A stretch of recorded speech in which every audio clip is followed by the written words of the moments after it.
जय झूलेलाल।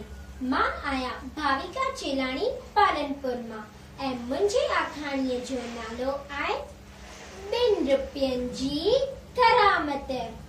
हिकु राजा वटि राज कारोबार हलाइण, दरबारनि ऐं जनता जी भलाईअ लाइ खज़ाने में काफ़ी पैसा हुआ, पर हू कुझु बि पैसा ॿिए कंहिं कम लाइ कम न आणींदो हो।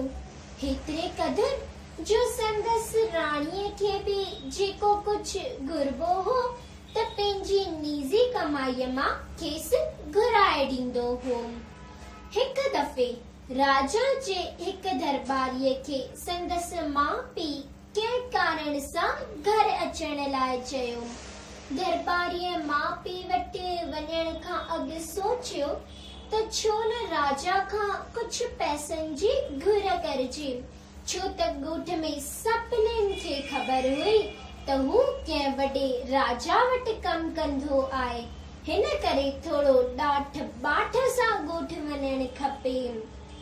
इहो सोचे उन राजा खां कुझु पैसनि जी घुर कई। राजा पंहिंजे उसूलनि जो पको हो।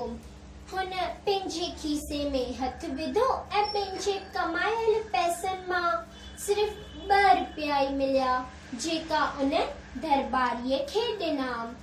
दरबारी मन ही मन में ॾाढो दुखी थियो, पर कुझु ई न सघियो ऐं 2 रुपया पंहिंजे खीसे में विझी ॻोठ ॾांहुं हलण लॻियो। वाट ते हिकिड़ो ॿियो नंढड़ो ॻोठ हो। हुते हिकु हारी दारू विकिणी रहियो हो। 1 रुपए में 1 ॻोथरी। दरबारीअ सोचियो त छो न दारूअ जूं 2 ॻोथरियूं ख़रीद कयां ऐं हू ॻोठ में सभिनीनि खे विरायां।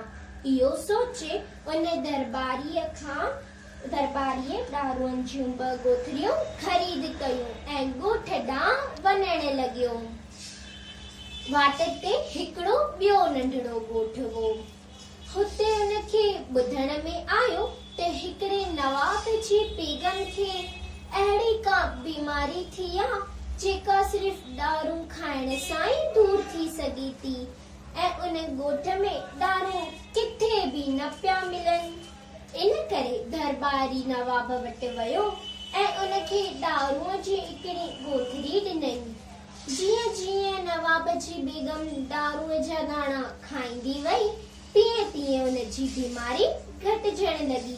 इहो ॾिसी नवाब ख़ुशीअ में भरिजी वियो ऐं दरबारीअ खे काफ़ी पैसा ॾिना।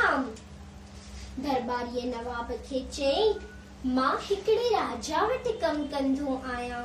मुंहिंजो राजा मूंखे खज़ाने मां पघार ॾींदो आहे, पर हू कुझु बि पैसा ॿिए कंहिं कम लाइ कम न आणींदो आहे। ॻोठ में वञण लाइ उन मूंखे सिर्फ़ 2 रुपया ई ॾिना। उन्हनि 2 रुपयनि खां मां दारूअ जूं 2 ॻोथरियूं ख़रीद कयूं। मां इन्हनि 2 रुपयनि खे मन ही मन में ॾाढो तुच्छ पियो सम्झियां, पर इन्हनि त कमाल करे ॾेखारियो जो हाणे तव्हां मूंखे एतिरा पैसा ॾेई रहिया आहियो। नवाब दरबारीअ खे चई, तुंहिंजो राजा का ऋषि मुनि थो लॻे, जंहिंखां कमायल 2 रुपया बि करामती साबित थिया आहिनि। भॻवान जी महर मूं ते बि थी आहे जो मुंहिंजी बेगम जी बीमारी लही वई आहे। इहो ॿुधी दरबारीअ खे ॾाढी ख़ुशी थी ऐं हू पंहिंजे राजा ऐं नवाब जी सारा कंदो ॻोठ ॾांहुं वञण लॻियो। इन आखाणीअ मां असांखे इहो सिखण त मिले थो, रजा ते राजी रहिजे, याने भॻवान वटां असांखे जेतिरो कुझु बि मिलियो आहे उन में असांखे संतोष थियणु घुर्जे। जय झूलेलाल।